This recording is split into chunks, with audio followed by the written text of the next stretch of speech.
Hello, ladies and gentlemen, and welcome to this episode of the Bow Hike Podcast. Today, I am joined by Jonathan Metcalf. Jonathan, I met Jonathan through the GoWild app, and I was approached by a couple different people who were like, man, you need to get this guy on your podcast like yesterday. So I checked him out, I chatted with him a little bit. We had like an hour-long phone conversation, and set a date to record a podcast. So we went about that, and man, it's definitely something different for the podcast. Jonathan is a very interesting cat, to say the least. The dude is super inspirational, wants to see everybody succeed. He really opens up here and lets us kind of dig into his life story, from little Jonathan to military Jonathan to current Jonathan. We hear a lot of interesting things about his life. I can't say enough how much I appreciate him opening up on the podcast like this. I could never ask somebody to share their stories and their life stories like this anywhere else besides this podcast platform. And so to me, I'm extremely grateful for him coming on and sharing, kind of how he became the man he is today, and what that means to him, and just kind of how to help improve yourself and make you realize you're capable of all things you want to do, and not to doubt yourself, and to just keep on getting out there and getting after it. And so that's kind of what this podcast is about. We're calling this one Motivation Monday. It's awesome. There's not much I could really say about it besides you just got to tune in and listen. And guys, before we get too deep into this, I want to give a shout out to my buddy Lenny over at Vital Signs Northwest, Engraving and Apparel. I met Lenny through a friend of mine who has used him for some work in the past. Lenny does anything you can imagine with your logo or your brand. Embroidering, leather patches, decals, any kinds of stickers. He does glass etching on drinking glasses, coffee mugs, hydro flasks, water bottles, literally anything you can think of, Lenny can make it happen. So if you're looking to make anything for your brand, help grow, you want some apparel for yourself, you're just getting started, anything you want to do, definitely hit up Lenny over at Vital Signs Northwest. You can find him on Instagram at vitalsignsnw. You can email him at info@vitalsignsnw.com. And you could give him a shout at area code 503-303-7984. If you do contact Lenny, make sure you tell him where you heard about him. The Bow Hike Podcast, Royce Chambers sent me. You'll get the extra special taken care of package that comes along with the name drop. Now, I'm just kidding, guys, but do let Lenny know where you heard about him from. That would be awesome. Guys, if you don't already follow the podcast, definitely subscribe to it on your favorite podcast streaming app. That will let you know when the new episodes are up, and you won't have to guess. You won't have to find them on social media. Your phone will alert you and let you know when I drop new episodes. So without any further, here is Moto Metcalf. You may want to cover the kids' ears on this one as a wee bit of a forewarning. There is just a bit of profanity in this one. So, if you're worried about that or you're sensitive to that, I just wanted to give you a heads up so that you didn't listen to something you didn't want to hear. I apologize for the profanity. That's just kind of where the conversation went. When a guy's getting fired up about something, and that's normal terminology in his day-to-day life, that's what's going to happen. So I just wanted to give you that little warning just to let you know if you're not comfortable listening to vulgar language, then this may not be a good podcast for you to listen to. Otherwise, hang on tight. It's a good one. Thanks, guys. Call is now being recorded. Yep, Sweet. I heard it that time. Okay, now it's working. I've gotten through my technology worries. All right, so today on the podcast, guys, I'm bringing you a special guest. We're going to go with Jonathan, mid-season motivational Metcalf, Motivational Monday Metcalf. We could throw all of the names out there. So I've got Jonathan Metcalf. I recently got hooked up with Jonathan through the GoWild app. and after a couple of recommendations from a couple guys on GoWild and chatting with Jonathan, I couldn't go another day without getting him on the podcast. So, Jonathan, how's it going, man? Good, bud. Appreciate you having me on. Oh, hey, no problem. I appreciate you coming on. People always say they appreciate me having them on, when really, I'm pretty thankful guys are willing to spend their time chatting with me. That's pretty fun. Oh man, I'm looking forward to this. Been looking forward to it all day. I just appreciate you taking the time to have a conversation. Hopefully, we can touch some people and get them fired up, huh? Yeah, I mean, we don't need to touch people. We could hypothetically touch people, though. Reach. Let's go with reach. How about a better word? Yeah, reach is a good word. Let's use reach. So, guys, Jonathan is known in the GoWild community as, I guess you would call him the motivator. He's like he just gets guys fired up and kind of gets them going. So we wanted to cover a few things today. We had a conversation yesterday on the phone about a couple of things that Jonathan did not want to miss covering. So we're going to get into some of the nitty-gritty stuff here later, but let's go through a little introduction. Jonathan, tell us about yourself, your past, your whatever you want to talk about. Let's get her going here. Well, sorry, ladies, I'm taken. I'm 6'3", handsomely dark. No. Well, I'm Jonathan. People call me Jonathan. Motivational Metcalf, I guess, is my newest coin thing. Shameless plug for the GoWild app, like you said, Royce. Great app, great community, great people. I'm sure we'll touch on a couple of those people at some point, but so there's my little shameless plug. There might be a few of those, disclaimer ahead of time. Yeah, my name is Jonathan. I live up outside of Portland, out in between Estacada and Malala. Alcoholic, if you will. I love elk, chasing elk. Well, I love bow hunting in general and being in the woods, but elk is my passion. What would you like to know? A little bit of history type of thing? Or? Yeah, let's go into your history. I mean, did you play any sports in high school? You know, your prior service, that kind of stuff, if you're comfortable talking about it? Yeah, so, I look probably kind of like similar to Fat Albert in high school, you know. I was that kid that I gained all my baby weight and never lost it, you know, until I was about 18 in the Marine Corps. But played football in high school, defensive end. I grew up down there in Halsey, Oregon. I don't know if you guys are familiar down there, just south of Albany, in the Willamette Valley. It's closer to you probably than where we are now. It's what? Yeah. Probably an hour and a half, 2 hours from Roseburg. Yeah, I live just south of Roseburg, so it's not too far down. Okay. Well, I remember in high school we used to play that team, Oakland, the Oakland Oaks or something. Yeah. Yeah, the Okers. Yeah, the Okers. Thank you. The Okers. Mm-hmm. We played them when I was in high school and stuff. So that was kind of cool. After the high school, I joined the Marine Corps.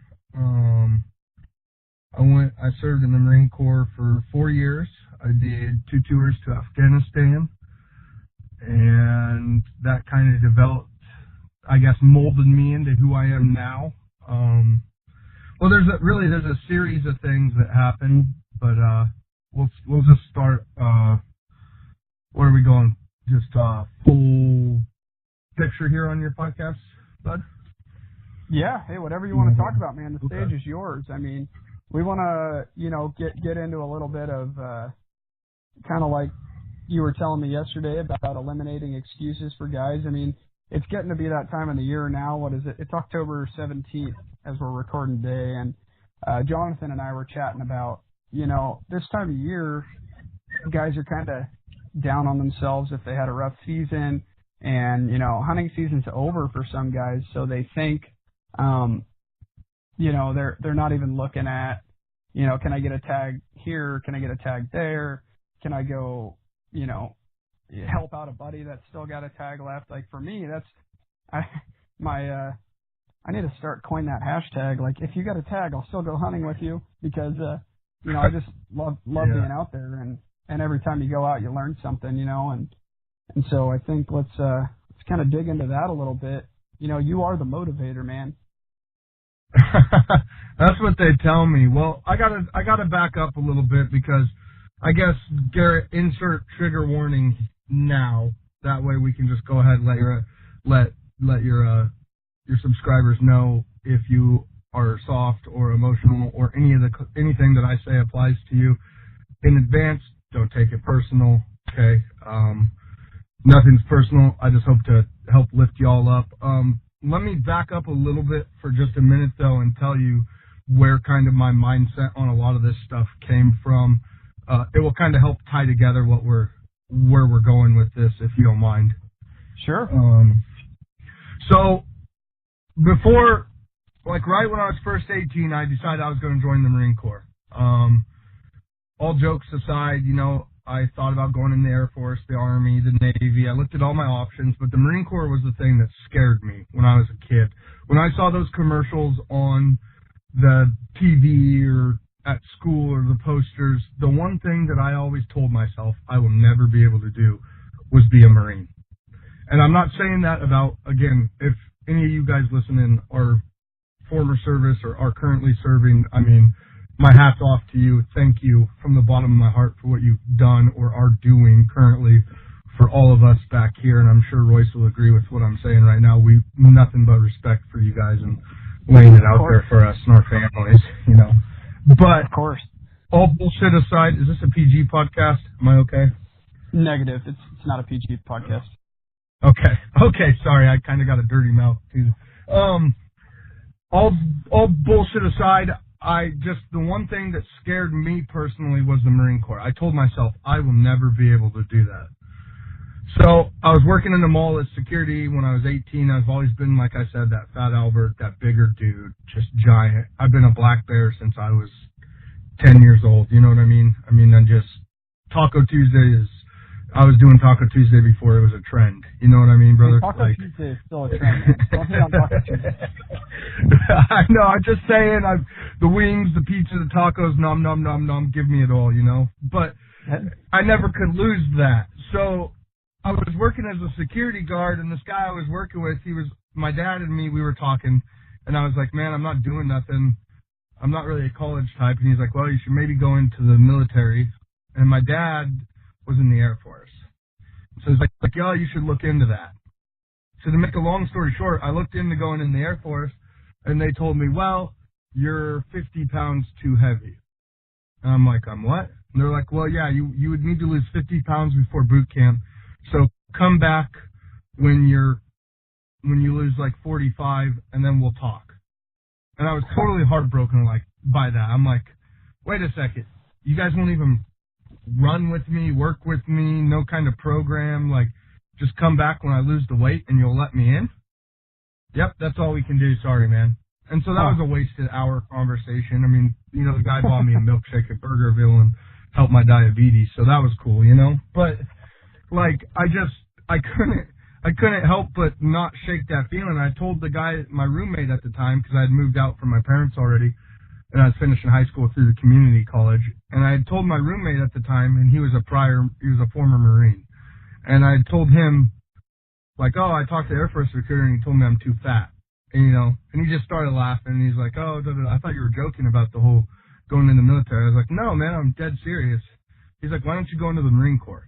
So I was like, no, not for me. Couldn't do it. Look at me, dude.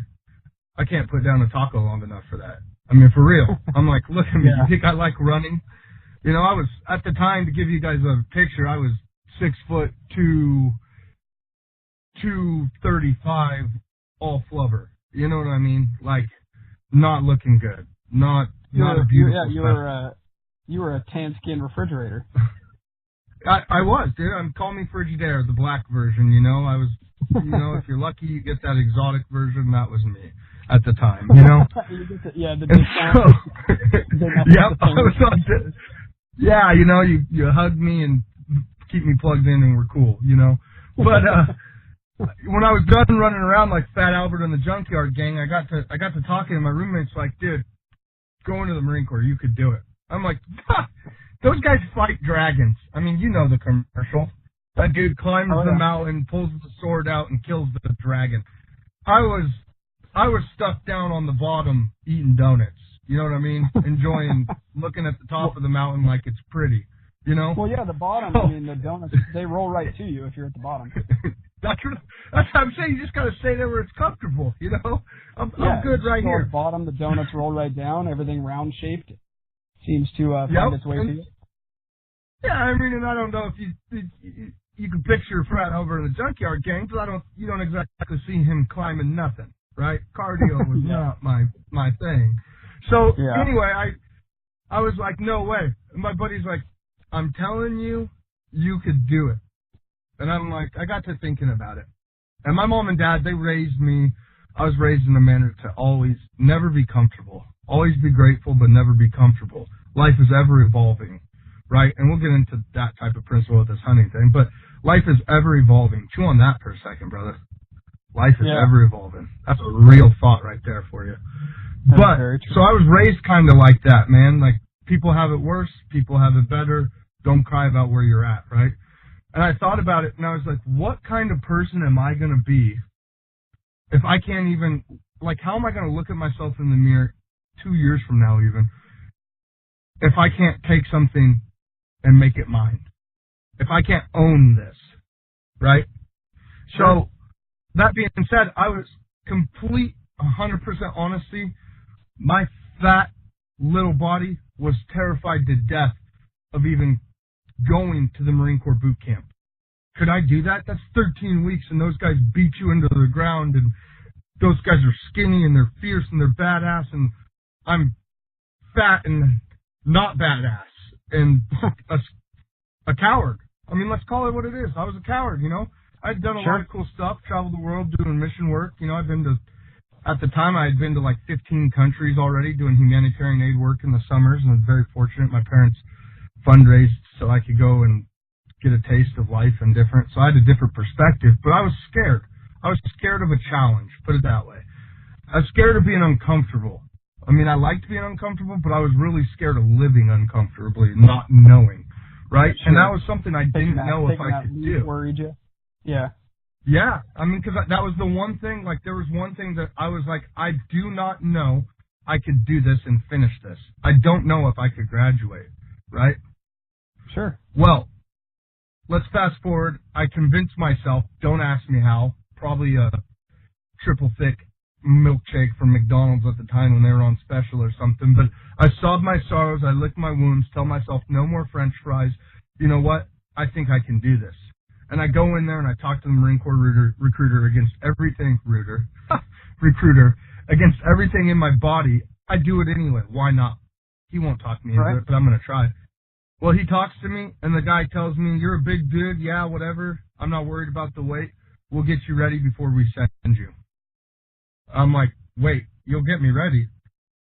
Oh, shit, now I'm going to have to commit to this. And he's like, yeah, every week we PT, blah, blah, blah, blah, blah. And this was in Albany, Oregon. So every week then, I just told myself, fine, I'll do it. And I signed these papers. I took this test. This test told me I was as dumb as a caveman.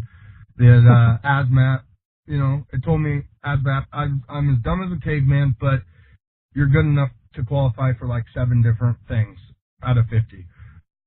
So I was like, well, I'll take 1 in 7 odds is cool. Let's do it. I'm going to try it. And I somehow convinced myself, you know, I was underage, so I was drinking Rockstar, air quotes, and I was like, I'm going to do this, right?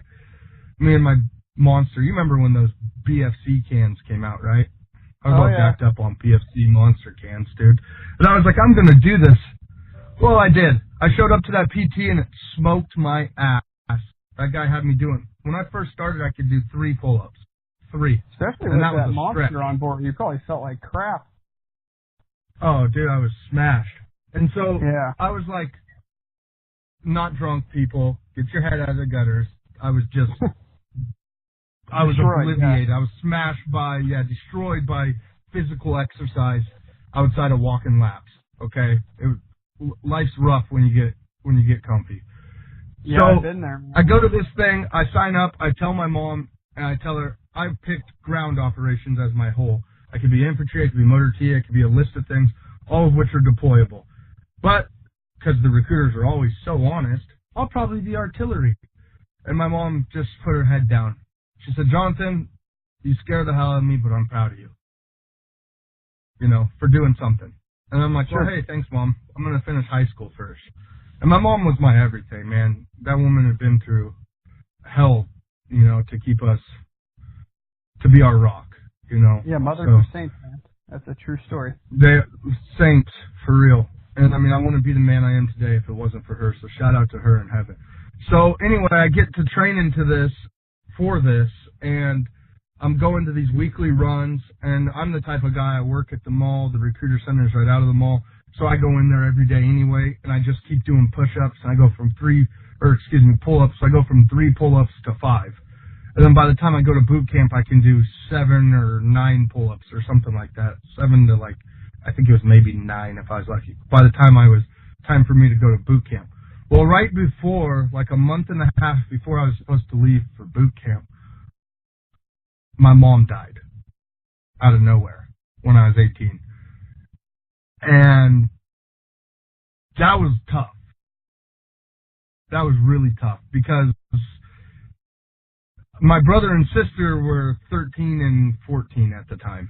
My little brother and sister. Yeah. And as you can imagine, a family is devastated. You know, Of course. Yeah. by such a thing. You know, your rock is gone. And I had to live with the fact that the last conversation, this is no bullshit, this is no movie, this is just real. Like, the last conversation I had with my mom was an argument, right? And I knew, like, I had to live with this. I remember that like it was yesterday, even to this day, that phone call it was the day before midterms to finish my high school diploma at a community college. It was the day before midterms, and it's like 11 or 2 o'clock in the morning, and I just finished a paper, and my phone rings and it says Mom, and I thought she was just had a bad dream, trying to call me to tell me she loved me, sorry for fighting type of thing. And it was my little sister crying, telling me my mom's dead, right? And that was a really tough time. But to speed this up, because we've been on a rabbit hole, so after my mom died, I was put to the test right there as a human being. Because I had the option to essentially get out of the delayed entry, the DEP program, delayed entry program for the Marine Corps. I could have just said, no, my mom just died, never mind guys, I'm not going to do this anymore. Right? Yeah. I had an easy out. And I was torn because my brother and my sister, they needed me. Obviously, God bless my dad, but he was a wreck, you know? Just lost his life partner of 16 and a half years out of nowhere, overnight. He was a wreck. And it was hard because I know my brother and sister, my family has always been everything to me. Family over everything is a motto of mine. And it was rough because of that. Like, I don't want to leave my brother and sister, or my dad even, but especially my brother and sister, and they need me, and they're at such a pivotal time frame in their life, you know, just getting out of middle school, going into high school, or just going into middle school. And the only thing I could do when I was sitting there and thinking about it was I could think about what my mom raised me to be. And the biggest thing she taught me to be was a man of my word. Right? Sure. And I remember this, Royce, like it was yesterday, brother. I remember like it was yesterday that I had put my right hand in the air, and I had said, I, Jonathan Metcalf, do solemnly swear to protect this country from both domestic and foreign, I said, I do solemnly swear, no matter what. And yes, I could have said my mom died, I can't do this, guys. But my mom raised me to be a man of my word. And the hardest thing to this day, dude, that I've ever done is have to step away from my family to honor my commitment. And I went to boot camp. I went to boot camp. Pretty commendable deal. I appreciate that. And I'm not doing this for a pat on the back. I just want to share with you guys that this is a real thing for me. But I went to boot camp, and that was the hardest to this day, man. Outside of, I have kids, so sometimes some of those decisions are tough. But to this day, that was the hardest thing I've ever had to do in my life, was leave my brother and sister behind to honor my word. and go and serve our country. Because I said no matter what, for 4 years minimum, I would serve our country to the best of my ability. And so I went. I went to boot camp. A lot of people probably don't agree with that. A lot of family members at the time weren't too thrilled. They thought I was running. I wasn't running. I was honoring my mom in the best way I knew how. Yeah, honoring your commitment that you had already made. Yep, and I had said that a month and a half before she died, no matter what, I would go, and I would serve this country in a time of war. And so I did. And so fast forward, I went into boot camp. I was 230 pounds. I came out of boot camp 186 pounds, 53 pounds lighter, and a monster, right? I mean, just a beast. And I had this confidence that I had never had in my life before, and it wasn't from being skinny. It was just from like teaching myself that I can do more, that I can overcome my fear. I can overcome my weaknesses. I can overcome my excuses, because that's what they do. They break you down in the military. They teach you to do what you're told. But more than that, they teach you how to function outside of your comforts, how to just evolve and adapt and overcome in adversity, right? I mean, that's the principles right there. So that being said, let's fast forward. I did a couple tours to Afghanistan. I was hurt overseas. We can avoid all that. That's a topic for another time. But I was hurt overseas, and then I came home, and I mean, God bless them, there's guys out there. In fact, I'd like to just take a 2-second minute of silence for those families that have lost someone serving our country. If you don't mind, man, just a quick moment of silence for them, because it is such a powerful thing to me. So give it just a second. All right, thank you. God bless y'all. Sorry, man, that's just a really big issue to me. So I went overseas and things happened, and it changed me. I loved it. I was a warmonger. I self-proclaimed. I'm not saying I'm some Billy Badass. That's nothing. I just love I love going to war and putting my neck on the line. That's what I was good at, right? That's where I felt the most comfortable. And so I went there, and then I got out 4 years, too many politics and war, so I got out. You know, you lose people and stuff like that, and you can't do nothing about it. It gets under your skin. It's just tough deal. I did like the structure, but you go from a, say, 22-year-old kid, a couple deployments, a whole lot of responsibility, leading young men and women into battle, man, like into war. You're leading these people's kids, their wives, their husbands, their wives, their sons, their daughters, whatever, right? I mean, brothers, sisters, the list could go on, and you're leading these kids. You go from that to coming out to being some dumb 22-year-old kid that doesn't know nothing. Right. Right? That's how society sees you. You're just some dumb kid. You don't know anything. And so for me, I went from feeling like I meant something, and you know my buddy Luke, and he could, you know, not to name drop, but you know Luke also, so you know, I served with him in the Marine Corps. I mean, we weren't directly, but same time frame, you know, and we know each other from there. Mm-hmm. And he would tell you, man, you go from being somebody to being nobody, feeling like you mean something to meaning nothing. And that was a really hard thing.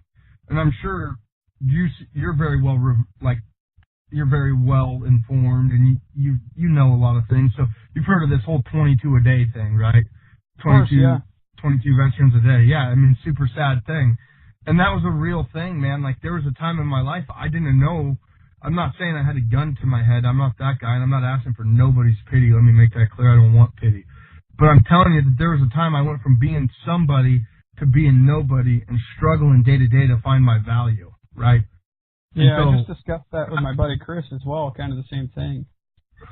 It seems to be a pretty common issue that guys have. I wouldn't call it an issue, more of kind of being in a pickle between, you know, and he was saying the same thing, not to cut you off, but kind of just going from having this big responsibility and playing an integral role in your day-to-day life and your job to in his instance, not being able to get a job at a gas station and not knowing what the heck he was doing, you know, and it's pretty sad that happens. And I know you said you're not asking for pity, but to me, it's kind of bullshit. You have all this responsibility on your shoulders for all these years, and then you get here and they're like, well, you don't really know dick about anything, so, you know, sorry, you can't have a job at a gas station. It's horseshit. Well, and that's the thing. You don't have a degree, so we don't need you. You don't mean anything. You're 22 years old. What the fuck do you know about life? Well, I know that I kept your brother and your cousin and your uncle and this person safe. That's what I know. Sure. I know I got a scar in my right arm from a Dragunov sniper rifle, in graze, like burning it on a graze on a barely miss. But you're right. You're right. I'm sorry. I'm 22 years old. I don't know anything. But I've been in Afghanistan since I was 19. You know what but I'm not. Again, there's different people with way hardcore stories. There's guys with no stories. Dude, I love people for being people. I don't feel special. I'm not asking for pity. I'm not some superhero, if you will. I mean, in my own mind, of course, I'm a superhero. I mean, look at me. You don't get this handsome overnight, right? Well, but to your no, kids, I'm not probably a superhero too. Yeah. Well, I hope so, because I want to teach them that they can do anything they put their mind to. And so, superhero, I'll put on a cape every day if that's what it takes for them to grow up and be a successful human being. You know what I mean? Yeah. Right. But to get back on track, sorry about that. That was a little bit of a detour there. But that's so fine. with that, you go from leadership, right? You're a leader to a number and a side note. Let's call it that. And like you said about your buddy, you can't even get a job. Nobody cares. It used to be, I remember when we were in elementary school, I mean, I'm a couple of years older. You said you're 23? Yeah. Okay, I'm 28.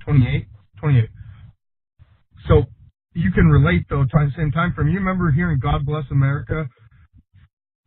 God bless the broken road, and like in school when you were in little elementary, and it'd give you chills, right? Well, we recited every morning. The Pledge of Allegiance? Yeah. Pledge of Allegiance every morning, and patriotism was pretty alive. I mean, around that time, I was, pretty young when we had our travesty here, but patriotism was a big thing then, and it's kind of wavering off to where people it's just like, oh yeah, he's, that guy's in the military, whatever. And let's not sugarcoat it, because this is a raw podcast. Again, we already gave trigger warning, apologizing, and again, because now we're going to get into it, but people just don't give a shit. That's what it comes down to. They don't care anymore. The level of respect that was in this country is gone. Yeah. Right? I mean, I'm not going to go calling people names or doing that because that's inappropriate. But what it comes down to is people just don't care like they used to. They do not give a shit. Right? So for me, it was realizing nobody in the world cares about me crying. Nobody in the world cares that I'm struggling. And when I say nobody, obviously that's a lie. Sorry, guys, I'm not a liar, but there's a few people, right? But as a whole, society, how's that for a word? Society doesn't care about your struggles, your turmoils, your cries, your insecurity. Society doesn't give a shit, man. And I had PTSD, not to the point where I was waking up violently trying to punch the sky or doing... You know what PTSD did? It robbed me of my interest. It robbed me of being able to commitment to things in life. It cost me relationship, it cost me friends, it cost me jobs, it cost me school credits, it cost me money, it cost me my own morals and respect for myself. I mean, it cost me. And that's the just straight up truth, right? And there's no excuse for it, but I didn't know how to deal with it. I didn't know where to run, I didn't know where to turn, right? So I got to a point where I would be really into something. When I first got in the Marine Corps, Royce, I went straight to helicopter school. I loved flying, but then I started partying, and that's like the only thing I could do was be cool and party, because that was the only thing that made me feel like people understood me, right? Yeah. I was flying helicopters right out of the Marine Corps. I remember I've landed on the side of Bachelor out there towards Bend. I've landed on the side of Bachelor on a snowdrift flying around solo, because I was at that point in my career where I could fly solo and do certain things and practice maneuvers, right? And I walked away from all of that because booze and drugs. And I'm sharing this with people because I want people to know, let me say this, I want people to know there is more. There is more. If you're struggling right now, please, at the end of this show, Royce will give you my information, or you can contact him directly. Give my number, text me, email me, call me, whatever you need. Like, there is more to life. I'm just going to put that out there right now, Royce, if you don't mind. There's so much more. If you're hearing this and you're going through shit, there's so much more. Reach out to people. And for me, I got sick of sitting around making excuses. I got sick of quitting jobs every couple of months, switching school programs, walking away. I got sick of running from my problems. That's what it really comes down to. And I remember one day, I got tired of sitting there smoking weed on the couch, drinking beer. Not that I have a hatred for anybody, but I did the wrong thing, in my opinion, for my life and coping. And I made excuses. I made bad decisions. And one day I looked in the mirror and I said, you are better than this, Jonathan. You are more than this. Look at everything you've lived through. You've been to Afghanistan twice. You've been in some shitty situations, right? I mean, again, people have been in worse, but I've been in some shitty situations myself. I've seen some shitty things, some things that suck, right? I've lived through a lot of life anyway. I've traveled the world. I lost my mom when I was 18. All that to end up sitting on a couch at 24 years old, smoking weed, wondering what I'm going to do tomorrow? Come on. Right? Yeah. So that was me, man. I was broken. I was weak. I was at an all-time low. I didn't have a gun in my mouth, but I literally was self-destructive to the point where I am not going to make it on this earth. I'm going to fail. And one day, I just literally had enough, and I literally told myself, no fucking more. Excuse my language, people, sorry. But I told myself, no more. I am not a loser. I am not sitting around crying about the problems in my life or the failures or this or that. Instead, I'm going to embrace them, and I'm going to be the man that I was raised to be and I know to be. And I stepped up, and I dove myself back into school, and that's where I told you yesterday a little bit about what I do for a living, and I run cranes. I'm a crane operator, for those of you that don't know me. And I pursued that, and I dove myself into that 100%, and I told myself, I will not quit this. I won't. I refuse to give power to these thoughts in my head that are negative, I refuse to give power to these evil thoughts, if you will, over my life anymore. I am more than this. I am done. And I stepped up. And that was all good, and that was all fine and dandy while I was making a lot of money and while I was super busy. And I chased these cranes around the country, building America, if you will, running cranes across the country. And then I found out my little sister was having a baby with her husband, and I came home. Because I want to be a part of my niece's life, right? So I moved back to Oregon. I was in New Mexico running crane at the time, working like 90 hours a week, no bullshit, minimum. I went 3 months without a day off, 3.5 months, just running cranes, man. And then I moved back to Oregon to step in and be a part of my niece's life and be there for my sister having her first kid. And I found hunting again. I've always loved hunting, but now I found the time to be able to do it and to make time for it. And bow hunting specifically, right? Because that's what a challenge. It puts you more. I mean, you're a bow hunter, you know this, but for those of you that aren't, the challenge, the interaction with nature, the things you see, the difficulty, the more you got to know, the positions you got to be. I dived back into a challenge, but something that I loved. And I'm going to tell you this, Royce, I'm giving it to you on this podcast first and foremost, man. That saved my life. I stopped partying all the time. I stopped drinking booze. Because, I wasn't doing drugs when I was running cranes. But hell, man, you get off work and you drink some whiskey. I mean, you don't go to work and be drunk, because that's not what I did. I'm smarter than that. I care about people, right? Don't want to hurt those around me. But on my off time, all I did was party by myself even, right? I drank too much. I did this, I did that. And I still enjoy a good beer and a good whiskey, don't get me wrong. But I took it too far at those times. Right? And so I got back in the woods, I got into elk hunting again, and it saved my life. And that went 4 years. That led into this year. Let's put it this way, this all trickles into this year. That was 4 years ago that I dove back into bow hunting, and I said, this is incredible.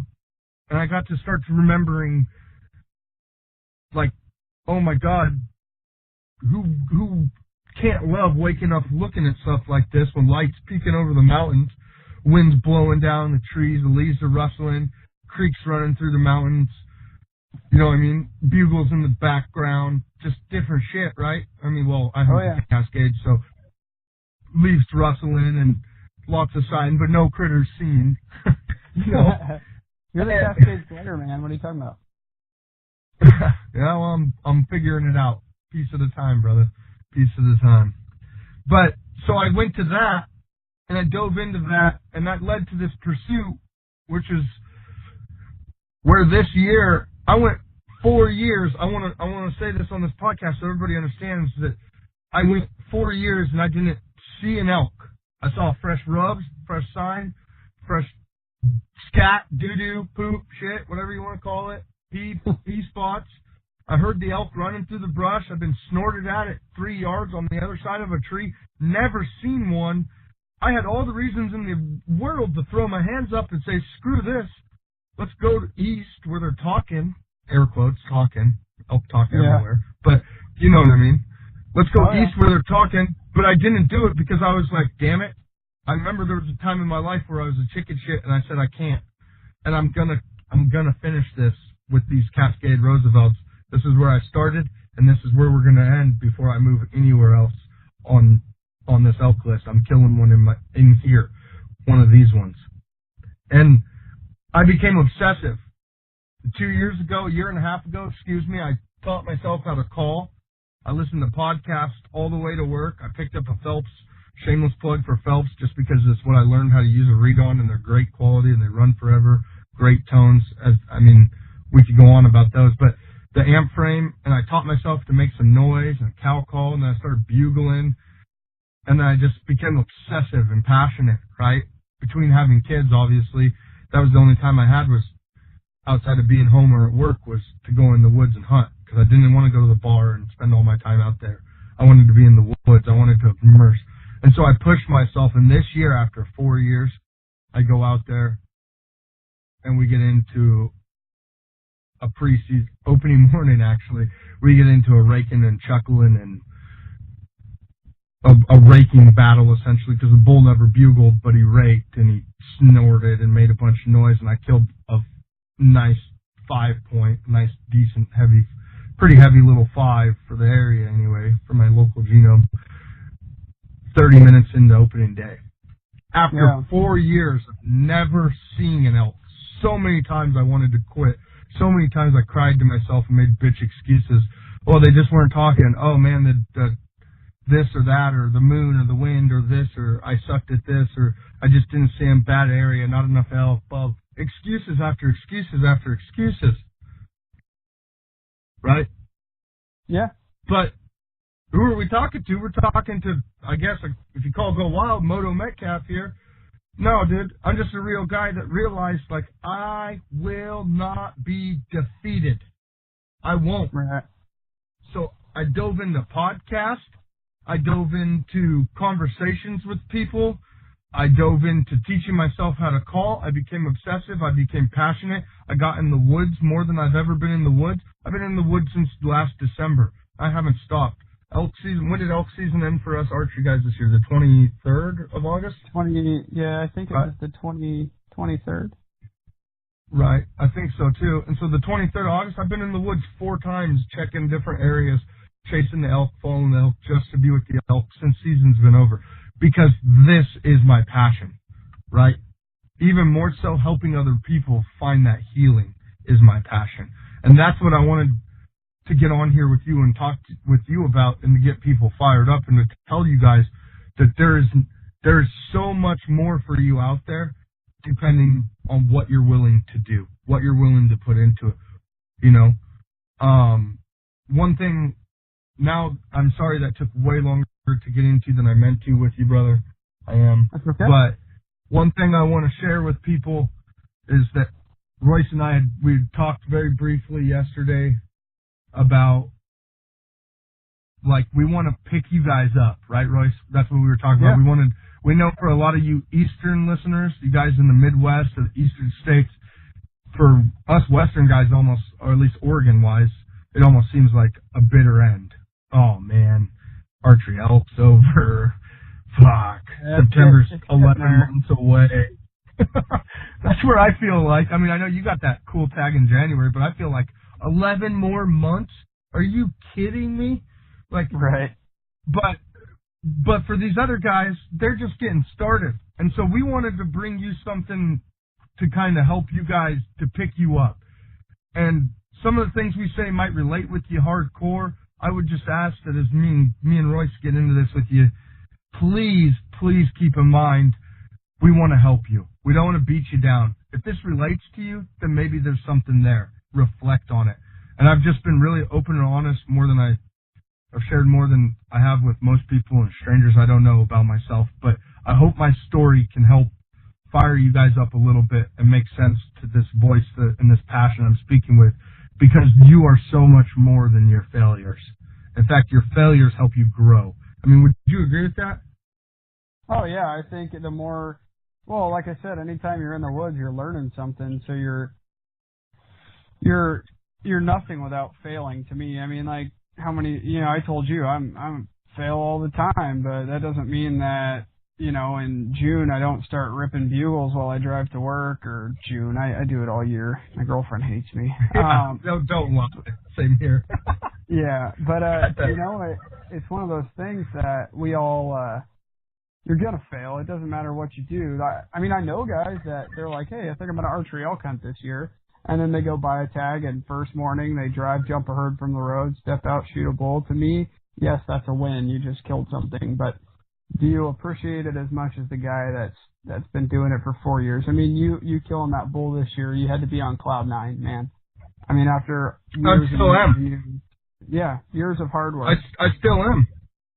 And in fact, like I would argue, I told some of my closest friends all it did was take gasoline on a bonfire, and it took a gas can and just dumped it.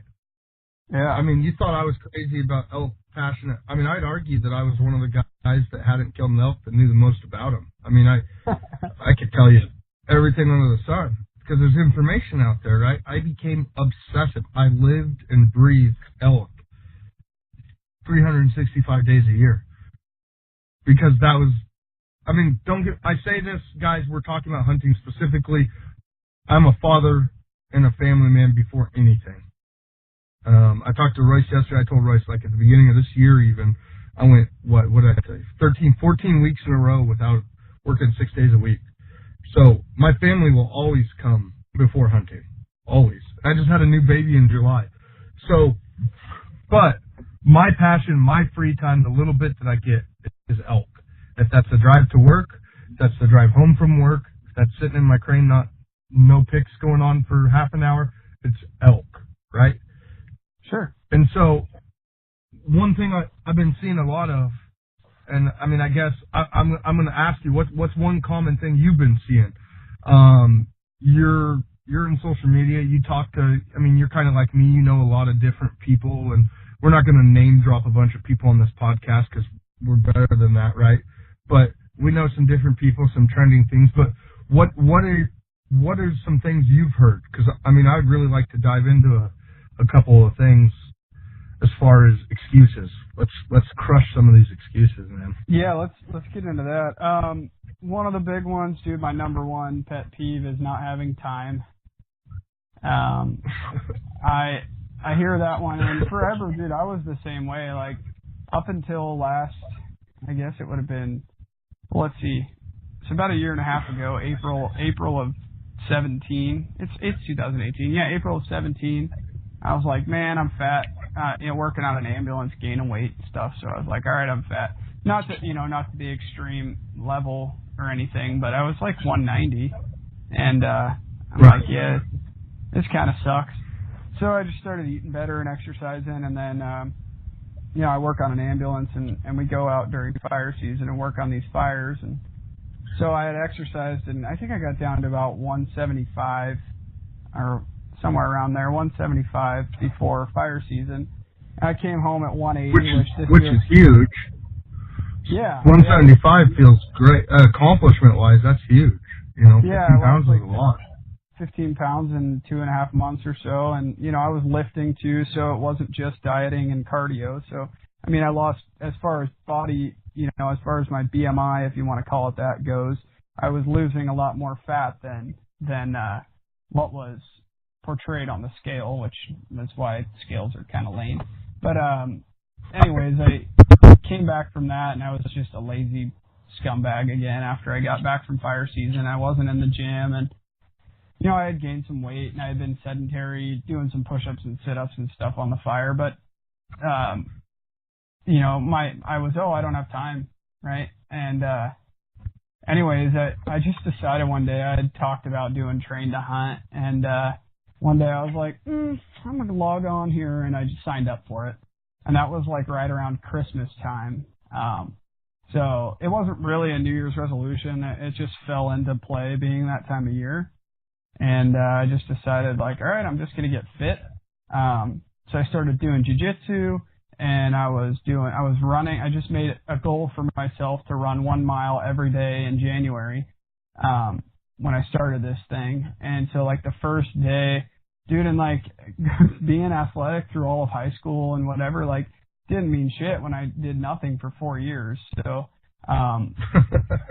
so I was like, oh, running a mile, that's easy, man. I used to run those in 7.5 or 8 minutes in PE, So I, like, go to take off to run a mile, and my shins are on fire, my calves are on fire. I go, like, maybe, like, 0.3 of a mile, and then I walk a little bit, and then I run a little more, and I did the mile, and it just it got easier as it went on, but, I made that time every day. If I needed to go to work at 8 o'clock, I get up at, 6 so I could get my run in, because at that time, man, like, it sounds bad, but running a mile was taking me 12 or 15 minutes because half of it was walking and half of it was running and whining. And I was going to the gym every day. And so, I don't know how many days I've missed. Now, I just make the time, right? I was telling you, the other day, we're doing the podcast and now, like, editing videos and having a job where I work 12-hour shifts. I have learned that time management is a pretty important thing, and it's a lot easier if you write some stuff down on a piece of paper. So, like the other morning, I was telling you, I got up at 5 to go to the gym. I had got off at 11 o'clock, got up at 5, went to the gym, came home, took a shower, went to my buddy's house, recorded a podcast, went to worked till 11 p.m. So not having time, I understand being a family guy, not having time, but you could do 30 air squats before you eat dinner. So, right. And we're talking fitness, but just in hunting in general, I don't have any paid time off right now left to take any days off. I got to save it for my New Mexico hunt in January.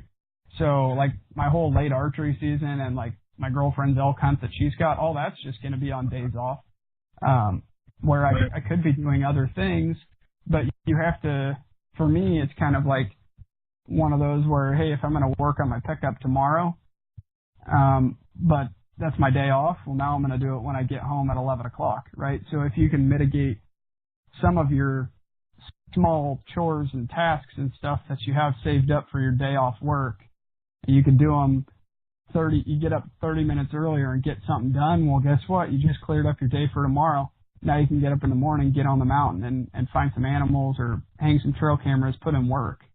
And so you'll feel better about yourself. How much better do you feel? Oh yeah. Now I'm and within 3.5 months, I completed a train to hunt race and felt pretty awesome, and I've been in the gym every day. So it's not to go down the fitness tangent, it's just the time thing. No, for me, because you can be fat and still be successful. Dude, absolutely. I am a giant behemoth of a man, and I can get some coming up the mountain, but invest in yourself. Agreed? Yeah, I invest agree. In yourself. Yeah, just saying you don't have time to go hunting, or I guess another big one for me is hunting in the morning and hunting in the evening. If I've got the whole day off, I'll put lunch in my pickup and I'll hike in, or put lunch in my backpack, hike in somewhere, and, if I'm glassing a certain spot and I devote my day on the mountain to the mountain and bring some lunch, take a nap under a tree, whatever you got to do. If you're not spending the time out there, you can't kill them from the couch. That's the biggest thing. Jesus, man. I live by that. You know, I mean, and to touch on that laziness thing, essentially the excuse is everybody has an excuse. I got tons of them if you want me to give them. Dog died, your wife left you, your girlfriend broke your heart, your bow broke, your feet hurt, you got a headache, you broke your arm, you're working a ton, you haven't slept in 7 months, your kid's sick. And by the way, I mean, those are all real things. Those are all real things. You know, I'm not taking away from that. And a lot of those I can relate with myself. But you have to eliminate the reason not to go. You know what I mean? The reasons, when I say the reasons not, I mean the reasons, plural, not to go, right? I could come up every day with a reason, for example, not to go to work. I am 300 pounds. Do you think I like climbing 160 feet in the air up into my tower crane every day? On ladders? Right. At 5:30 or 6 o'clock in the morning? No. I do not enjoy that. I call it my favorite part of my day. It is not really my favorite part of my day, ladies and gentlemen. There's a secret for you. It is not my favorite part of my day. But guess what? I find another reason why. I find a reason to go. I find a reason to drag myself and my big ass up those ladders. And it's my kids. My rent needs paid. My truck payment needs made. So if you can take that mindset and adapt that to the woods in some way or another. Now, I'm not going to go and say that if you're not in the woods 40 days a year, 10 days, or every weekend, or you're a piece of shit. Because I've heard that from people, right? Like, oh, you weren't in the woods enough, blah, blah, blah, blah, blah. I'm not saying that make time if you only got 2 hours a week to yourself, because there is some guys out there working 7-12s, man, and God bless them, you know.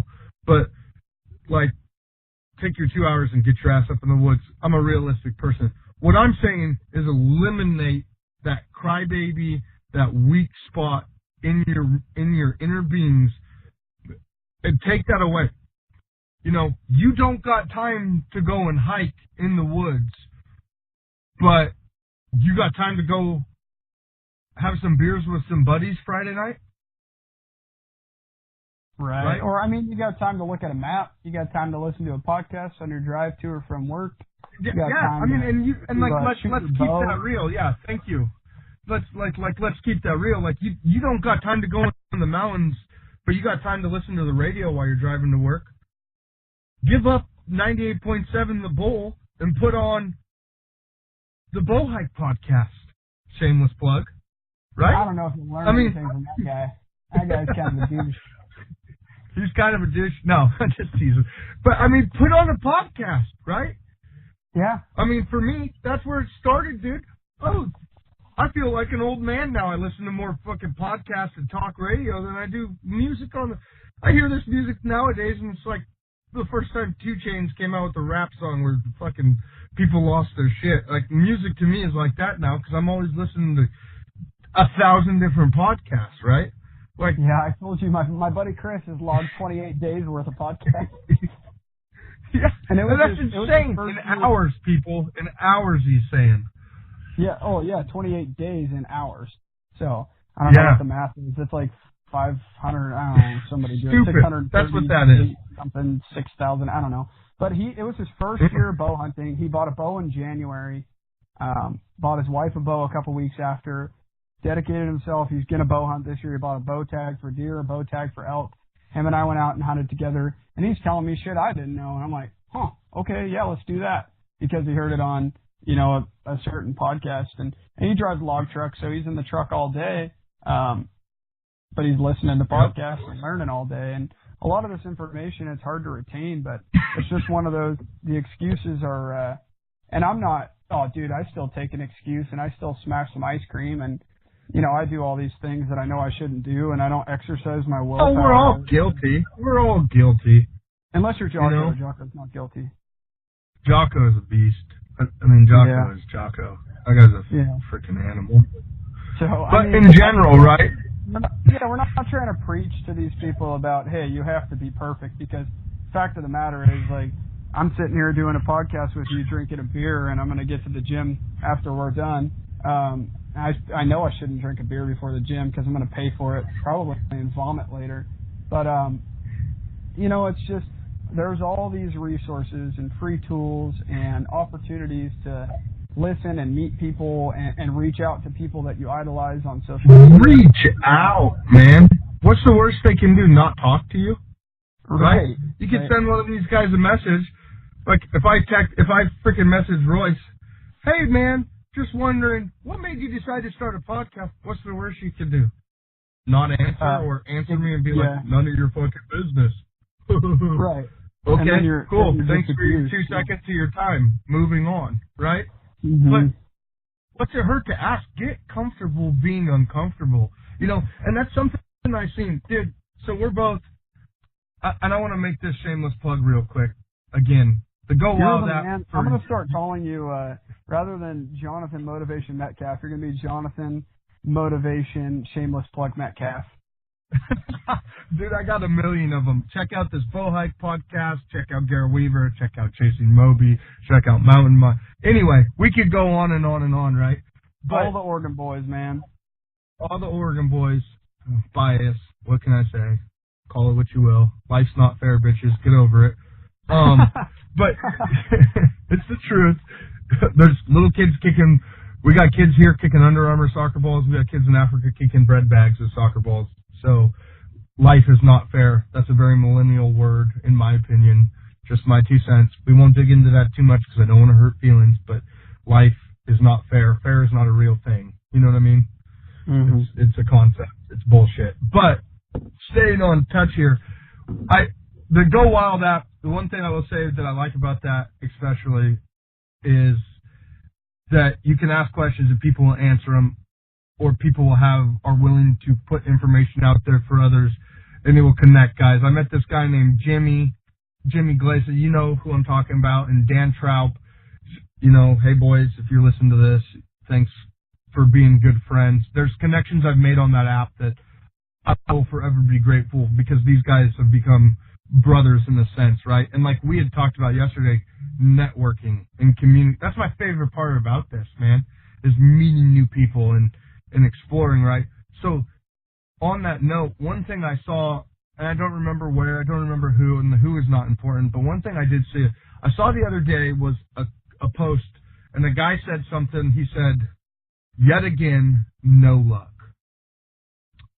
And this particular guy, I remember I had read something the day before or earlier that morning where he was talking about being on a deer hunt, archery deer hunt, and he had heard a deer take off, but he never saw one, never seen it, couldn't get in close enough, whatever, something happened, right? He didn't get a shot opportunity, and he was chasing this deer around or whatever, and he's kind of feeling discouraged. And that's okay, that's normal. I'm not taking away from that. But then I saw the next post was, yet again, no luck. And he had to go to work, right? Which, that's relatable. I'm a weekend warrior when it comes to hunting, man. I got 4 kids. I can't take all of September off to chase elk. I got to take what time, if I can, maybe I'll get a long weekend. I'll take a Thursday, Friday. But this year, I was planning on just hunting Friday afternoon, Saturday and Sunday, and then evening hunts after work. If I got home in time, I'd jet out. Even if it's for 45 minutes, I'm going to jet out and be in the woods, because you're not going to kill them from your couch. Like you just said, you will not kill from your couch. Sorry, folks. Call of Duty is bullshit. You're not going to get out in the woods and just kill something with remote control. It takes time. It takes effort. It takes a level of dedication. A few people get lucky. I'd venture to bet a lot of them are leaning on their friends that have that skill set, though. However, for me, I saw this comment, and it really rang my bell. And I just said, remind me again, because I was curious. I wasn't sure. How long, and I thought this guy was a new hunter. I said, how long have you been bow hunting or hunting? How many years? And this guy replied to me, and he said, 1 month. 1 month. Now, let me say this, because if this guy listens to this, I don't know. Let me tell you this. I'm not making fun of you, man, because we've all been there where we're discouraged and we're beat up. I'm not making fun of you. But Royce, you know what went through my head? I replied to this guy. I said something to the effect of, you've heard a deer run off, you're in the woods, you've seen sign, you're even hearing one retreat from you or run away, bust. You're in the positive column, bud. I hate to break it to you. You're in the positive column. On public land, I think he was hunting too, I believe, in an area he had never hunted. I was like, you're in the positive column. Like, again, if this guy listens to this, I'm not making fun of you, man. I want to encourage you because there are some things I saw that threw up a red flag. Like, you say nothing again, yet again, but I want to encourage you to look at it as, did you see the sun come up through the trees? Yeah, you did, or no, you didn't? Did you see some beautiful scenery? Did you get away from your everyday grind? Right? Did you do this? It is not a walk in the park to bow hunt. It isn't. You're not just going to walk through the woods. Some guys are lucky, don't get me wrong, man, and there's some guys that really work and they got it figured out, but it is not a eeny, meeny, miny, mo, catch a tiger by his toe. If you know what I'm saying? It's a freaking grind, brother. It's a grind. It's 364 days of the year prior that define 15 minutes of a day that it happens and it comes together. For me, it's the experience, right? It's what did you do? I mean, and we talked about this a little, and I'd like to encourage that guy. Here's some food for thought. What did you do that day to be ready? What did you do the week before? What did you do? Let's back it up and back up. What did you do 6 months prior to hunting season? What were you doing? I didn't have time. I'm not saying that that's what this guy said. I'm just giving you some scenarios. Work was busy. Life was...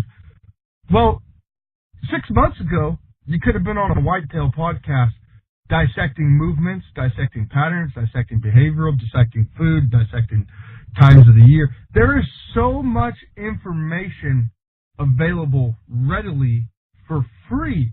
For free! Yeah, people, can you believe that shit? There's still free stuff in 2018. But for real, there's information like this podcast, like On Point, The Rich Outdoors, Kafaru Cat. I mean, dude, Jay Scott, we could name 1,000 podcasts that are free for you. Restless Native, there you go, Brad. But free for you to listen to absorb information. Free. And I would argue, like we talked about the other day, you could take a year of podcast and elevate yourself, not field experience-wise, but knowledge-wise, to a 10-year veteran in a year with the information that's out there. You would know more than guys that have been hunting 6 years that never listen to a podcast, because there's so much information applicable to your style available at your fingertips, man. Your fingertips. And so when I see these posts, Royce, it breaks my heart, because I know that all that guy needs to do is sit down and look in the mirror and be like, I'm more. I want this bad. And I know you probably got kids. You probably got a 9 to 5. You got a regular day job. So do we. Right? I mean, you just told me you work 12-hour shifts on the ambulance, and I think you told me earlier today you were out of service all day doing what you were doing. What did you do with your time, man? You invested in yourself. You told me this, guys, before the show. Yeah, spoiler alert, sometimes they talk a little bit before they start recording. But, hey, this guy was here editing podcasts for you, so tell Royce thank you, because he's a badass. He was on it. He was working, and instead of taking that downtime to take a nap, just subscribe, hit that subscribe button, download the podcast. There you go. There's another shameless plug for Moto Metcalf, right? But no, Moto Metcalf. For real though, but for real though, man, you took time that you could have napped. You could have been playing on Instagram. You could have been editing photos. You could have been taking pictures. You could have been counting sheep. You could have been looking for deer, playing in the binoculars. Could have been just fucking playing Snake on your phone. I don't give a shit. You could have done 100 other things, but you took that time and you took advantage of it. How? You took it to get ready and invest in yourself. And yes, that's not hunting specifically, but it's for something that's you're passionate about, right? It's something that you care about. They're putting these podcasts out there for consumers. Exactly. So fun. But you invested in yourself on the clock. You didn't take a break. So when I see these people and they say, yet again, no luck, I dare you to raise the bar.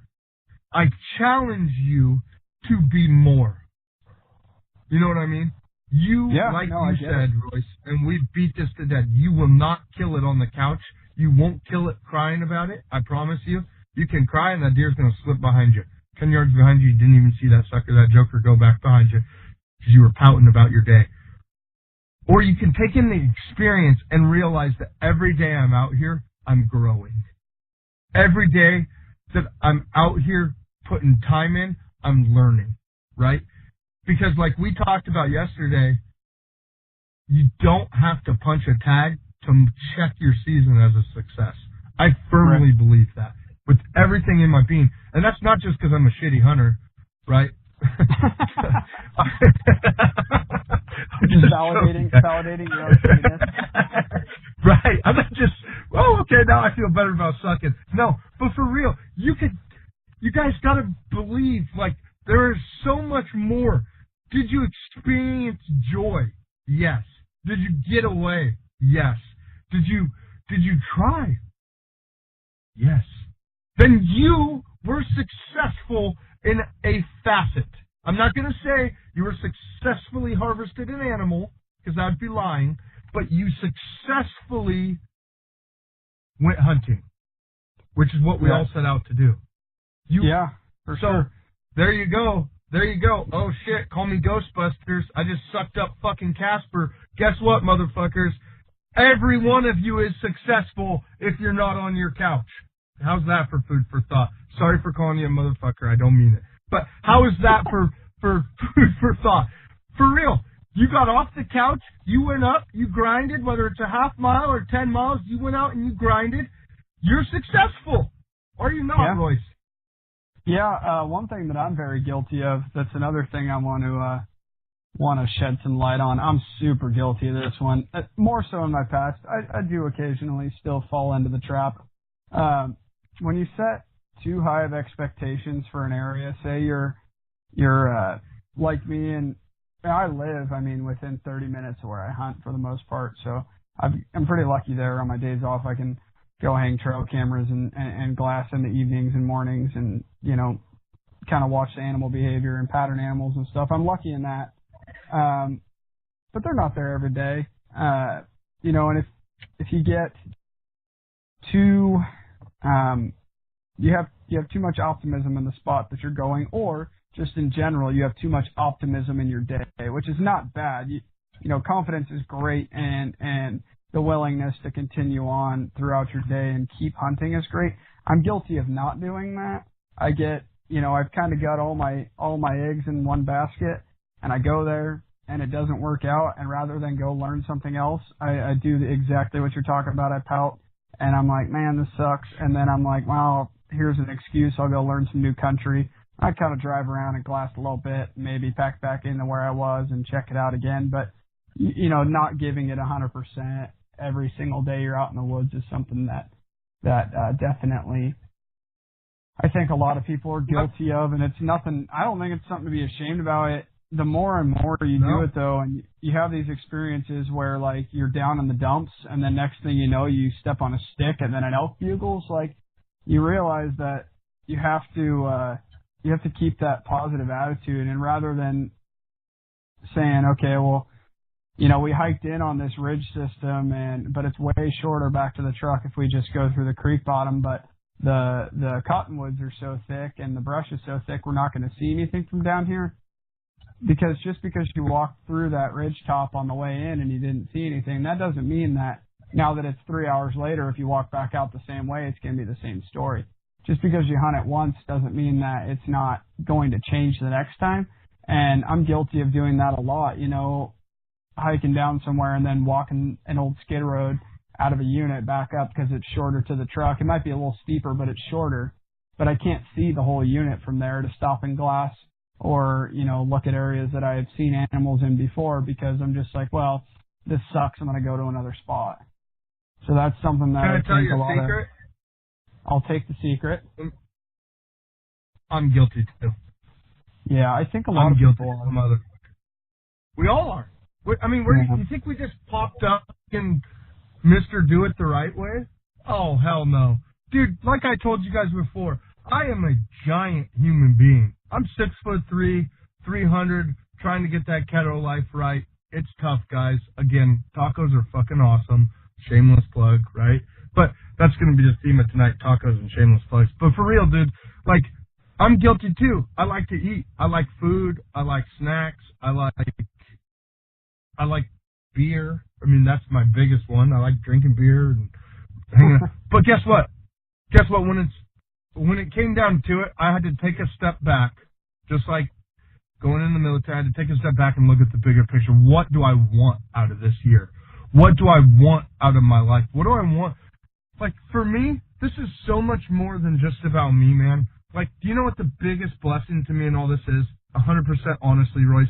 The biggest blessing, if you were to look at me tomorrow, like, and pretend we never did this show, the biggest thing that I could get, if I can go out there and inspire one other person to find themselves, and that the woods is an alternative to wasting away on a couch smoking dope or doing whatever, I'm winning. Yeah, the whole reason I'm doing this, the whole reason I'm saying this stuff is because I have been, and I'm not calling people losers, that's not what I'm saying here, but I myself have lost sight of who I am. I've been a lost cause, I've been a lost soul, I've been a lost individual, man. I've been broken, I've been beaten down, I've been through the ringer, right? I've had a series of bad luck. But there was something about the woods that changed me. So if I can tell you guys that already love the woods, if you're listening to this podcast, most likely there's something out there, whether it's fishing, hunting, hiking, there's something you love outdoors. If I can encourage you to be more at it, that's a win. That's why we're here. You know, we're not here to make fun of you. We're not here to tell you suck. We're not here to tell you all the ways you can be better. No. And if it comes across like that, you know what? This is the only time you'll ever hear me apologize like this. I apologize if I hurt your feelings for that. But if it makes you think, I dare you to challenge yourself to be better, to be more, to step up, to raise the bar. If you hit the gym 30 days, if you hit the gym 3 months a year, hit the gym 5 months a year. If you hit the woods 10 days a year, hit the woods 20 days this year. If you hunted 5 times this season, hunt 7 next season. Up your game. But do not take anything for granted. Because to me, people call them failure photos, but to me, there is more in seeing that sunrise peek over Mount Hood or Mount Jefferson from way up in the middle of nowhere or in the woods in the national forest, wherever I'm at.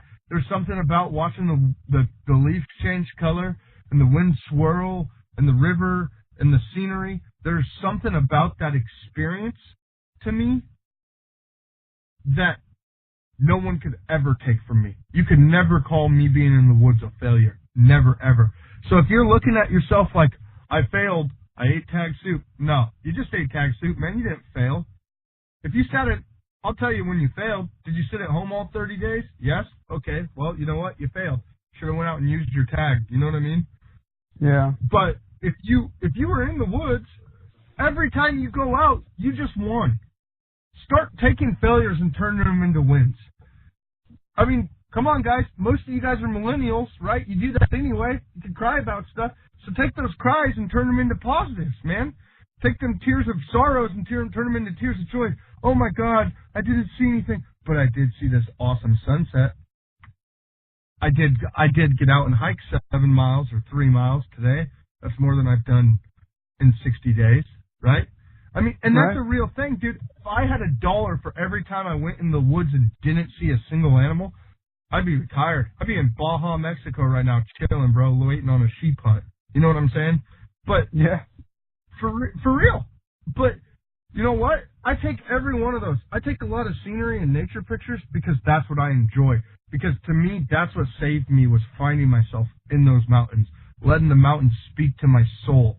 on like a higher level, if you will, you know, like just immersing myself. And hey, guess what, guys? You guys want to make fun of me? Here's full transparency for you guys to clown on me, right? I didn't ever enjoy hunting solo. It has never been my thing. Not to say I can't, I just never enjoy it. I'm a guy that, like, when I see an elk rub, Royce, I like to show, like, oh, dude, check out this rub. And, like, touch it and feel it and explain it and look at it and look at these tracks and, like, compare and contrast. And I'm very hands-on hunter, right? Like, I love it. I'm all about everything involved. And you could ask my little brother, he tags along with me all the time. You know, and part of that was because I used to be scared of being in the woods by myself, not because I wasn't comfortable in the woods. I mean, dude, I've been to Afghanistan. The woods don't scare me. I've just had a shit run of luck. I'm like, dude, if Bigfoot is real, he's going to rape me or eat me.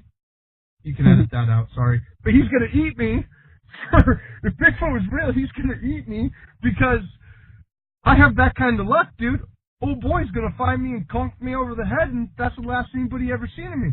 Or I'm going to be a person that, knock on wood, finds the one grizzly bear in the Sandy Am unit. You know what I mean? Like, there's just, I've had a shitty run of luck. But you know what I've done even this year? I pushed myself to be in the woods more. After season, opening weekend rifle season, I was scared shitless that somebody was going to shoot me like I'm a black bear, son. I'm as big as one, I look like one, and I ain't quiet. I come fumbling through like Baloo off of the Jungle Book. I'm like, whoa. But I couldn't resist getting up there with my bugle tube, picking up where I left off with these elk, trying to see what was going on. And you know what happened? My brother couldn't go with me like he normally does, and I said, I'm going anyway. And I found a peace that I've never found being in those woods by myself, Royce. I did. I found a peace I've never felt before. Now, I don't enjoy hunting by myself per se, but I found a different way to enjoy it that time. And that was a different experience for me that I was like, this is cool. Oh, right. Okay. Now I'm starting. And guess what happened? This is no bullshit. Guess what happened? I jump a cougar 25 yards from me. 25 fucking yards, I see a lion, mountain type, for you guys that care. I see a lion 25 yards from me slipping off through the trees after I got 50 yards from where I killed my bull. And I'm like, yeah, just my luck. Whatever. I have my pistol. I'm feeling pretty good. He probably thinks I'm the Jungle Book anyway. Bring it on, motherfucker. But I'm still out here. And I grinded it out, and I had a good time, man. I had a great time by myself. And that's awesome. And that was a first for me. That was a first for me, because I don't like the solo thing in general. So, my point is, with that story, if you will, is find something to write a W next to. Whether it's exercise, whether it's time out in the woods, punching the tag, sharing it with other people, finding sign. Every time you go out, there is wins. It is not unsuccessful. That's a bullshit statement and a bullshit sentiment. I mean, I'd like to hear your 2 cents on that, you know? I mean, that's just my personal opinion. Yeah, I mean, I'm kind of in the same boat with the solo stuff. I think figuring out something that kind of, I don't know if I want to say speaks to you, it sound like a weirdo, but something that you can just like relate to more as a whole, that kind of, I guess, I don't really know the word that I'm looking for here. It's not really relate. It's more of, yeah, I guess those wins, right? The little wins are a big deal. And I just always hope you need to find something to take from it, right? Would you agree with that? Something to take away from it. In the positive. Yeah, if with everything you do, you take a little bit more away, well, then you've just made yourself better at whatever it is you like to do. And that's the goal, right? That is the goal. They call it hunting, not killing. Right. If it was killing, I wouldn't be hungry. And right. I mean, we could get into that. I mean, let's transition to that for just a half a step. So, one thing that I will say, now, I'm going to say this very cautiously because I'm going to get slapped for this. I just know it. The meat thing. I hunt for the meat. I'm a meat hunter. You know, I hear it a lot that everybody believes that the food and the connection there is the way we can relate with anti-hunters or people that don't understand, or the misinformed, right? I've been accused of patronizing people. Right. There we go. So, here's the thing about that, okay? And I'm not taking it away. I have a deep respect. Dude, elk meat, actually I take that. Moose meat's my number one favorite. You ever had moose? Moose is incredible. I have had moose. Okay. Moose is incredible in my personal opinion. Moose is the best, followed by elk. I like caribou also. But my favorite thing I've had is moose, right? Wild game, it's a super protein, it's lean, it's air quotes organic, right? We could get into a real conversation about the organic thing, but it's super good for you. There's no argument there. But I would be 100% lying to tell you that that's why I hunt. Right. I would be a liar to say that. That being said, this is where you get the dangerous thing. I don't think that it's wrong to kill a smaller animal. I don't think it's wrong to kill a doe or a cow, elk or moose, or whatever. I don't think that makes you less of a person or less of a hunter. I don't, not one bit. But I think to kill that and then say, I did it because now my freezer's full, bullshit. Right. Bullshit, that's why you're hunting. If I personally was hunting because my freezer's full, Royce, I would probably just drive around with the connection of buddies I have on farmlands, looking for a deer to shoot out of my truck with the Keystone crew. Right. Honest to God. And in full disclosure, I would look for, I'm not going to go and hike 7 miles or 10 miles or, I think I did a total, I'm not there in September, but I mean this year I think I put 300 and something miles on my boots, but which is more than some, less than others. I'm not saying it like I'm a hero, but I mean I did a decent amount, right?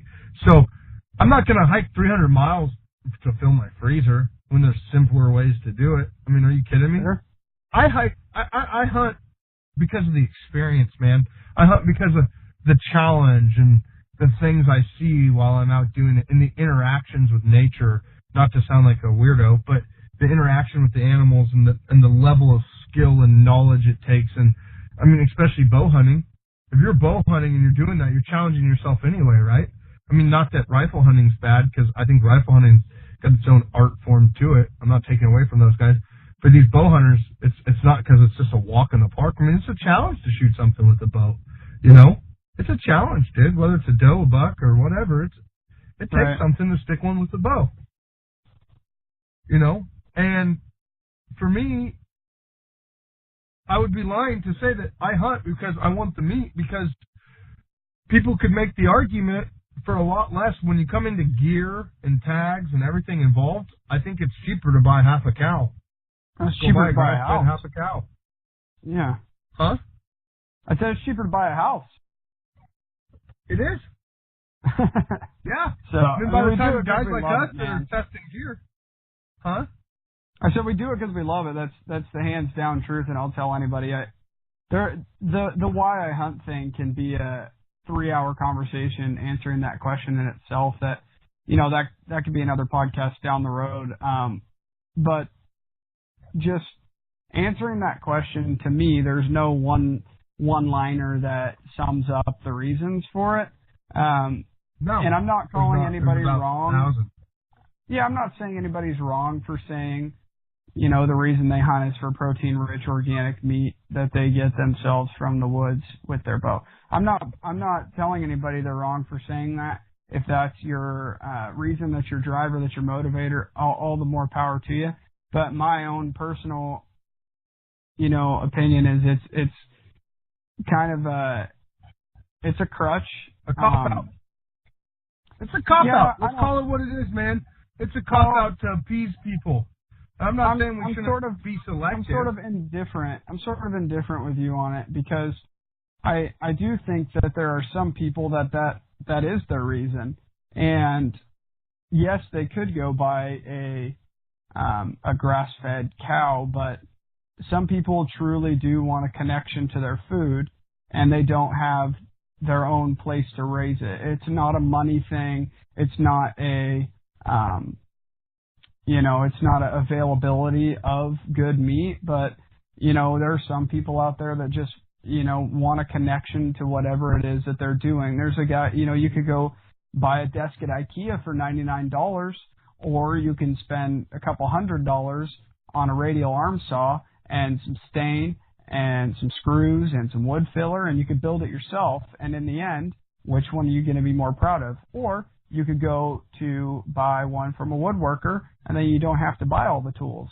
But in the end, if you get the same product from the guy who built it in his shop and dropped it off at your house, or you built the table yourself with all these new tools that you just put in your toolbox, and then somebody comes over to your house and we'll switch it. We'll do the slow transition from the table to the meat. Somebody comes over and they go, "That's a beautiful table." And you said, "Thank you. John Doe built that. Here, this is how you get a hold of him." Or somebody says, "That's a beautiful table." And you say, "Hey, I built that myself. I went to, the store and I picked out my lumber and I bought this saw and I went on the internet and I learned how to do this and I made this, I don't know anything about woodworking, dados and dovetails and rabbits, and I did all this stuff and I sanded it for 11 hours and stained it and finished it and whatever." I mean, the difference is in having a connection to it. So with meat, one of my favorite things about killing an animal is then having people over for dinner and sharing what I've harvested with them. So I'm indifferent with saying that it's a cop-out or a crutch, because that is something that's part of why you hunt. It may not be the entire reason. I would stand corrected. I agree with you 100% on what you're saying. I really do. And I can see what you're saying. And when I say a cop-out, I mean, I'm not saying people that for you specifically, because, dude, like you, I literally just made a post about this on my Instagram story or some stupid shit the other day. I was eating my elk steak, and I looked up, and I see my Euro mount, right? I see him hanging up above my gun room. And I think about, you know what, you're right, you can't eat the horns, but I can reminisce while eating the meat and looking at the horns. Or people can ask me and I can tell the story. So that will, it's like a permanent memory, like a physical permanent memory for me. But the meat is, dude, I'm excited. I'm making all sorts of jalapeno stuffed, bacon wrapped elk meatloaf my wife made the other day, for example, right? So I'd be lying to tell you that the connection to food's not there.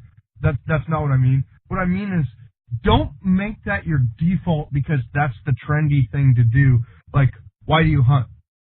Well, everybody else says the good reason to say is because I know where my meat comes from. Ask yourself why.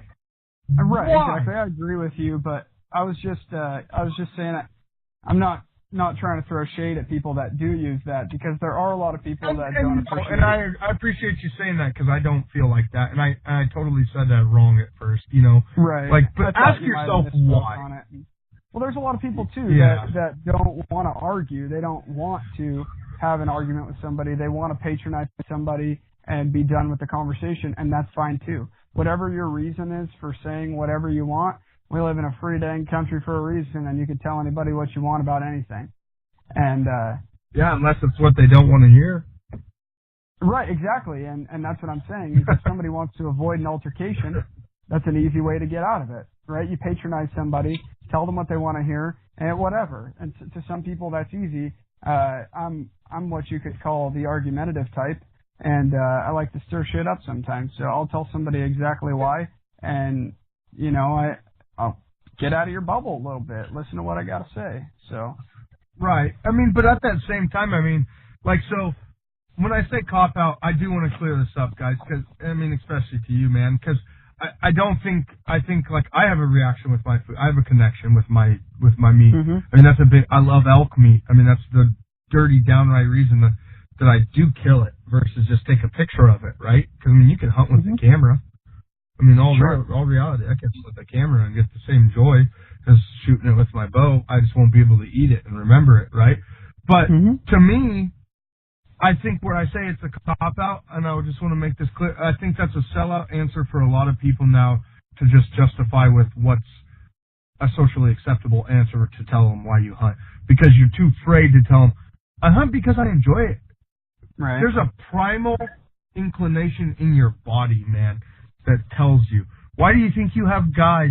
There's guys that never hunted a day in their life to take up an interest, and they go out in the woods, and it will forever call their soul. Why is that? Yeah. Why? They grew up in the middle of Portland, Oregon, or Chicago. It's because it's a primal instinct. I mean, dude, it's a primitive calling to your soul, right? So, fishing, providing in general, right? I mean, and that's a provider type thing to do. A hunter-gatherer is who we are in our DNA from ages and ages back, right? But what chaps my ass personally is to be afraid to tell people, hey man, I really love the challenge of getting close to that animal, close enough that I could kill it, right? Like, I love, for me, I think I've grown to learn, I think it's great to build your way up and to, I'm not going to ever say that anybody that kills a doe or a spike or a fork and horn is wrong, because you got to build your way up. But I think, like, a lot of things I've been seeing trending on social media is it's almost like shaming those guys that kill more mature animals. And it breaks my heart because there's such a skill set there. I think, why slam the guy that became so passionate that he learned to master his opponent? You know, right. Really, he became obsessive and he mastered his adversary, and he became, I mean, it's like chess, man. You got to play chess, and to get in those positions on some of those mature animals, you got to let little ones walk, right? Like, why is he a bad guy for being more selective in what he takes when he knows more about herd dynamics, when he knows more about the challenge and the experience, right? And for me, even though my experience might not count as a giant 7-point or a 6x7 or a 6-point even or 300-inch or whatever, I don't give a shit about numbers personally, man. It's in the experience. If I call that bull and he's super growly and he sounds cool, and he ended up being a little 3x4, but he was just that call-in was something that speaks to me, guess what? He's catching an arrow, right? Because that was that experience. I'm forever going to remember that experience with this bull. But I don't think we should take away from those guys that are giant slayers, because there's a lot of respect for their ability to be persistent and patient and diligent enough to get it done like that, if you will. And so when I say, oh, hunting's my food, I see a lot of guys that are still on that, and I'm not trying to take away from anybody here. You know what I mean, Royce? Like, really hear me on that. I'm not trying to take away from, but I'm seeing that come from a lot of guys that are still in their juvenile stages, if you will. Their early stages of hunting, and they're saying that as an excuse to kill fork and horns. Like, dude, just be proud of what you killed. You don't need to make some big long. You don't need an excuse to shoot a fork and horn. Don't shoot it if you're not going to be proud of it. It's that simple. Don't shoot it if you're not going to be happy with what you've done or content. I don't need to see a big long spiel. Just be who you are, man. Like, and that's what I'm trying to say about the meat thing, man, is I see a lot of those guys that they shoot something like that and then they, oh, well, it's all about the meat. But you're not being true to yourself. You're saying that because you're trying to justify to people why you didn't get it done on what you think is a worthy animal. But any animal is worthy, man. Anything. You know what I'm saying? Oh, yeah. To some people, a spike is King Kong. And I respect them for that, man. A spike is King Kong to some people. But don't make an excuse and give me a 7-paragraph, 7-page breakdown on why you killed a spike. I don't care, man. I just want to be happy that you did it. You know what I'm saying? Don't use meat as that cop-out. Don't use that as your background. Don't take away from those guys that did work their ass off to be able to do something a little bit more. Because, you know, what it comes down to, you only have so many opportunities a season, right? And and like you hunt some of the tougher country like I do, and you live on the coast. You've hunted elk in general, but especially rosies, right? You might only get one opportunity a year, right? I got one shot this year, Yeah, and I killed mine opening morning, and we got in close to some other than that, but we didn't get another shot opportunity all season. My brother didn't. Yeah. You know? And so, but for real, on that note though, it's like, when we get into these hunting things, it's like you need to be able, like if I pass on an elk, I'm going to be okay with eating my tag every time I decide to do that. 100%. Yeah. Like that was my opportunity this season. It is what it is. That was cool. But I'm not going to, and I don't need to justify that to anybody. right? No, only yourself, man. Exactly. So that's what I mean by the meat thing, man. Don't sell out because if it is the meat, by all means, smoke them if you got them. But if you're after the experience, just say that. Be real. We like you anyway. Good on you for getting out there and trying. Don't be weak, though. Don't be weak and break true from who you are. That's what I want to say, man. Don't be weak and break true from what your inner calling is. Yeah. No, I agree. I think we definitely covered what we could call the kitchen sink in this one. I think we got into a lot of good topics that I've been waiting for somebody to come on. I guess not sitting around waiting. I've been seeking out somebody that I could get into this with because it's not me, man. I'm not an introvert or anything. I talk to a lot of people and network with a lot of people, but I'm not a guy that gets people pumped up. I just do what I do and post my pictures here and there and kind of run-of-the-mill stuff. And I'm not a guy that's a big motivator or anything. At least I don't think so. I don't try to be. But you are, man. You're an influencer. Like you've mentioned in previous podcasts. And this goes out to anybody. If you purchase a license or a tag, you are technically an ambassador of what we're doing. Sure, represent us the right way. Of course. I'm talking as far as inspiring people to get out there and get after it is not really my forte. So I really appreciate having you on and maybe light a fire in some asses and maybe my own. I got to go hit the gym here. I'll be thinking about what you said while I lift my puny weights tonight. So I really appreciate you coming on. I've had a great time talking whatever it is we talked about, motivation and excuses and the meat thing and why we hunt and all this stuff we can do in the off season and all these free tools and resources and, sharing your stories about life and your experiences growing up and everything with me, man. That was awesome. We got far deeper than I could have ever asked you to do. So I really appreciate you coming on and opening up and sharing your story with some people.